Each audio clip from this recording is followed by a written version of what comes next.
ಒಂದು ವಾಲ್ಮೀಕಿ ಮತ್ತೊಂದು ಮುಡಾ ಹಗರಣ. ಈ ಎರಡು ರಾಜ್ಯ ಸರ್ಕಾರದ ಕಿಬ್ಬದಿಯ ಕೀಲು ಮುರಿದಂತಹ ಹಗರಣಗಳು. ವಾಲ್ಮೀಕಿ ಹಗರಣದಲ್ಲಿ ಬಿ ನಾಗೇಂದ್ರ ತಲೆದಂಡ ಆಗಿದೆ. ಮೈಸೂರಿನ ಮುಡಾ ಸ್ವತಃ ಸಿಎಂ ಸಿದ್ದರಾಮಯ್ಯ ಅವರ ಕೊರಳನ್ನ ಬಿಗಿ ಹಿಡಿದಿದೆ. ಕೇಸರಿ ಪಡೆ ಬ್ರಹ್ಮಾಸ್ತ್ರಗಳನ್ನ ಹಿಡಿದು ಸದನದಲ್ಲಿ ಸಮರ ಸಾರಿದೆ. ವಿಪಕ್ಷಗಳ ಅಸ್ತ್ರಕ್ಕೆ ಆಡಳಿತ ಪಕ್ಷ ಕೂಡ ಪ್ರತ್ಯಾಸ್ತ್ರವನ್ನ ಪ್ರಯೋಗ ಮಾಡ್ತಾ ಇದೆ. ಮುಂಗಾರು ಅಧಿವೇಶನ ಕದನ ಕಣವಾಗಿ ಬದಲಾಗಿದೆ. ಮುಖ್ಯಮಂತ್ರಿಗಳ ಮೇಲೆನೆ ನೇರ ಆಪಾದನೆ ಇರೋದು.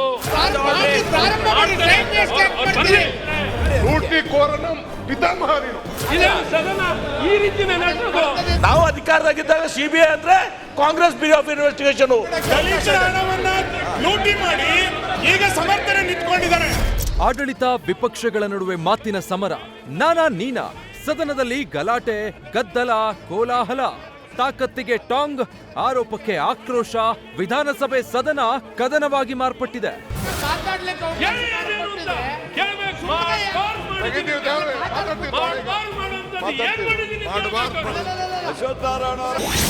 ವಿಧಾನಸಭೆ ಕಲಾಪದಲ್ಲಿ ಲೂಟಿ ಜಟಾಪಟಿ, ಆಡಳಿತ ವಿಪಕ್ಷಗಳ ಸದಸ್ಯರ ಮಾತಿನ ಈಟಿ. ಯಾರ ಹೆಸರು ಯಾರು ಬೇಕಾದ್ರೂ ಬಳಕೆ ಮಾಡಬಹುದಾ?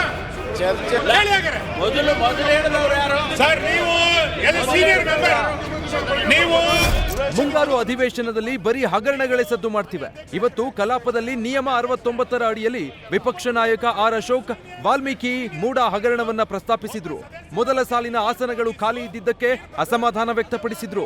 ನಾನು ಉಪಮುಖ್ಯಮಂತ್ರಿಗೂ ಹೇಳ್ತೀನಿ, ಅವ್ರು ಬಂದು ಕೂತಿದ್ದಾರೆ ನೋಡಿ, ಇಲ್ಲಿ ಯಾರನ್ನ ಇದಾರ ಫೈನಾನ್ಸ್ ಡಿಪಾರ್ಟ್ಮೆಂಟ್ ಅವ್ರದವರು? ಯಾರೂ ಇಲ್ಲ. ಈ ವೇಳೆ ಮಧ್ಯಪ್ರವೇಶಿಸಿದ ಶಾಸಕ ಅಶ್ವಥ್ ನಾರಾಯಣ್, ಇದು ಗಂಭೀರ ವಿಚಾರದ ಚರ್ಚೆ. ಸದನದಲ್ಲಿ ಸಿಎಂ ಅವರೇ ಇಲ್ಲ, ಸಿಎಂ ಮೇಲೆ ಆರೋಪವಿದೆ, ಹೀಗಾಗಿ ಸಿಎಂ ರನ್ನ ಕರೆಸಿ ಅಂದ್ರು. ಇದಕ್ಕೆ ಡಿಸಿಎಂ ಡಿಕೆಶಿ ಆಕ್ಷೇಪ ವ್ಯಕ್ತಪಡಿಸಿದ್ರು. ಈ ವೇಳೆ ಮಾತಿನ ಜಟಾಪಟಿ ನಡೀತು. ಈ ಹಗರಣ ಆಗಿರುವಂತದ್ದು ಮುಖ್ಯಮಂತ್ರಿಗಳ ಮೇಲೆನೆ ನೇರ ಆಪಾದನೆ ಇರೋದು. ಆರ್ಥಿಕ ಇಲಾಖೆ ಮೇಲೆ ಇರೋದು ಆಪಾದನೆ. ಹಾಗಾಗಿ ಅವರು ಈ ರೀತಿನ ಜವಾಬ್ದಾರಿ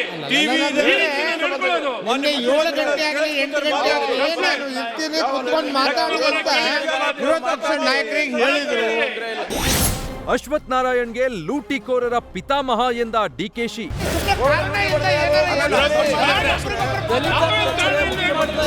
ಲೂಟಿ ಮಾತಿಗೆ ತಿರುಗೇಟು ಕೊಟ್ಟ ಡಿಸಿಎಂ ಡಿಕೆಶಿ ಅಶ್ವಥ್ ನಾರಾಯಣ್ಗೆ ಲೂಟಿಕೋರರ ಪಿತಾಮಹ ಅಂದ್ರು. ಈ ಮಾತಿಗೆ ಬಿಜೆಪಿ ಸದಸ್ಯರು ಗದ್ದಲ ಮಾಡಿದ್ರು.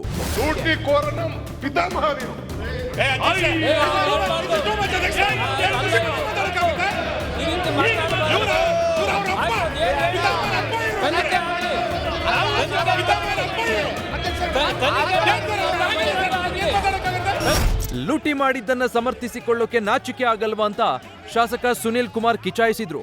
ಈ ವೇಳೆ ಗಲಾಟೆ ಗದ್ದಲ ಜೋರಾಯ್ತು. ಬಳಿಕ ಸ್ಪೀಕರ್ 10 ನಿಮಿಷ ಸದನ ಮುಂದೂಡಿದ್ರು.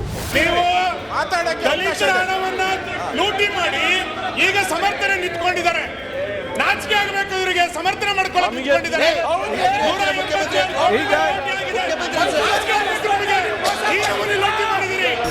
ಇನ್ನು ಸದನದಲ್ಲಿ ಸಿದ್ದರಾಮಯ್ಯ ಶಿವಕುಮಾರ್ ಇನ್ವೆಸ್ಟಿಗೇಷನ್ ಟೀಮ್ ಬಗ್ಗೆ ಬಿಜೆಪಿ ಸದಸ್ಯ ಸುರೇಶ್ ಕುಮಾರ್ ವ್ಯಂಗ್ಯ ಮಾಡಿದ್ರು. ಇಲ್ಲಿ ಎರಡಿದೆ, ಒಂದು SIT ಇದೆ, ಒಂದು SSIT ಇದೆ. SIT ಅಂತಂದ್ರೆ ಸ್ಪೆಷಲ್ ಇನ್ವೆಸ್ಟಿಗೇಟಿಂಗ್ ಟೀಮ್, SSIT ಅಂತಂದ್ರೆ ಸಿದ್ದರಾಮಯ್ಯ ಶಿವಕುಮಾರ್ ಇನ್ವೆಸ್ಟಿಗೇಷನ್ ಟೀಮ್. ಈಗ ಮತ್ತೆ ಮುಂದರಿಸಿ SSIT ಇದು ಭಯ ಯಾರಿಗಿದೆ? ಅವರು ಮಾಡಿದ್ದಲ್ವಾ? SIT ಭಯ ಯಾರಿಗೂ ಇಲ್ಲ. 10 ವರ್ಷದ ಕೇಂದ್ರ ಸರ್ಕಾರದಲ್ಲಿದ್ದಾರೆ. ಯಾಕೆ ಅವರು ದಲಿತರ ಬಗ್ಗೆ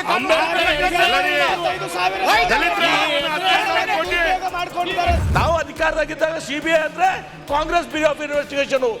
ಈಗ ಇಲೆಕ್ಟ್ರಾನಿಕ್ ಬಾಂಡ್ಸ್ ನೋಡಿ ಗೊತ್ತಾಗುತ್ತೆ. Raid, income tax raid, electronic bond ಖರೀದಿ, ಸಿಬಿಐ ರೇಡು, ಇಲೆಕ್ಟ್ರಾನಿಕ್ ಬಾಂಡ್ ಖರೀದಿ. ಸರ್ಕಾರ ಹಗರಣ ನಡೆಸಿದೆ, ಹೈಕಮಾಂಡ್ಗೆ ಹಣ ಹೋಗಿದೆ ಅಂತ ಶಾಸಕ ಬಿವೈ ವಿಜಯೇಂದ್ರ ಆರೋಪಿಸಿದ್ರು. ವಾಲ್ಮೀಕಿ ಅಭಿವೃದ್ಧಿ ನಿಗಮದಲ್ಲಿ ನಡೆದಿರ್ತಕ್ಕಂಥ ಹಗರಣ ಕೇವಲ ಅಧಿಕಾರಿಗಳು ಮಾತ್ರ ಇನ್ವಾಲ್ವ್ ಆಗಿರ್ತಕ್ಕಂಥದ್ದು. ಯಾವುದೇ ಮಂತ್ರಿಗಳು ಇದರಲ್ಲಿ ಇನ್ವಾಲ್ವ್ಮೆಂಟ್ ಇಲ್ಲ, ಯಾವುದೇ ಶಾಸಕರು ಇದರಲ್ಲಿ ಇನ್ವಾಲ್ವ್ಮೆಂಟ್ ಇಲ್ಲ. ಕೇವಲ ಅಧಿಕಾರಿಗಳು ಮಾತ್ರ ಇದರಲ್ಲಿ ಮುಳುಗಿದ್ದಾರೆ, ಹಗರಣದಲ್ಲಿ ಭಾಗಿಯಾಗಿದ್ದಾರೆ. ಅವರಷ್ಟೇ ತಪ್ಪಿತಸ್ಥರು ಅನ್ನುವ ದಾಟಿಯಲ್ಲಿ ಮಾತನಾಡಿರ್ತಕ್ಕಂಥದ್ದು ಇದು ನಿಜವಾಗ್ಲೂ ಕೂಡ ಅಕ್ಷಮ್ಯ ಅಪರಾಧ ಅಂತೇಳಿ ನಾನು ಮನ ಸಭಾಧ್ಯಕ್ಷ ಸಂದರ್ಭದಲ್ಲಿ ಹೇಳೋದಕ್ಕೆ ಇಚ್ಛಪಡ್ತೇನೆ. ಅಧ್ಯಕ್ಷರೇ ರೆಫರೆನ್ಸ್ ತಗೊಳ್ಳುವಾಗ ಮಾಜಿ ಹೇಳಿ ನೀವು ಮುಖ್ಯಮಂತ್ರಿಗಳು ಕ್ಲೀನ್ ಚಿಟ್ ಕೊಡ್ತಾರೆ. ಹಾಗಾದ್ರೆ ಉಪಮುಖ್ಯಮಂತ್ರಿಗಳು ಕ್ಲೀನ್ ಚಿಟ್ ಕೊಡ್ತಾರೆ. ಬಿಜೆಪಿ ಸದಸ್ಯರ ಸಿಬಿಐ ತನಿಖೆ ಆಗ್ರಹಕ್ಕೆ ಗೃಹ ಸಚಿವ ಡಾಕ್ಟರ್ ಜಿ ಪರಮೇಶ್ವರ್ ಉತ್ತರ ನೀಡಿದ್ರು. ಇಂಥವರೇ ದುಡ್ಡು ತಗೊಂಡಿದ್ದಾರೆ, ಇಂಥವರೇ ಮಾಡಿದ್ದಾರೆ ಅಂತ ನಿರ್ದಿಷ್ಟವಾಗಿ ಈಗ ನಾವು ಯಾರು ಏನು ಹೇಳೋದಕ್ಕಾಗೋದಿಲ್ಲ. ಯಾಕೆಂದ್ರೆ 3 ಏಜೆನ್ಸಿಗಳು ಇನ್ವೆಸ್ಟಿಗೇಟ್ ಮಾಡ್ತಾ ಇದ್ದೇವೆ ಮಾನ್ಯ ಸಭಾಪತಿಗಳೇ. ಬಳಿಕ ಗಲಾಟೆ ಗದ್ದಲ ಜೋರಾಗಿದ್ದಕ್ಕೆ ಸ್ಪೀಕರ್ ಮತ್ತೆ ಸದನವನ್ನ 10 ನಿಮಿಷ ಮುಂದೂಡಿದ್ರು. ಒಟ್ಟಾರೆ ಇವತ್ತಿನ ಸದನ ಬಹುತೇಕ ಹಗರಣಗಳ ಗಲಾಟೆಯಲ್ಲೇ ಮುಗಿದಿದ್ದು ಕಂಡುಬಂತು. News first bureau. News first ನಿರ್ಭೀತಿಯಿಂದ ನಿಮ್ಮ ಪರವಾಗಿ.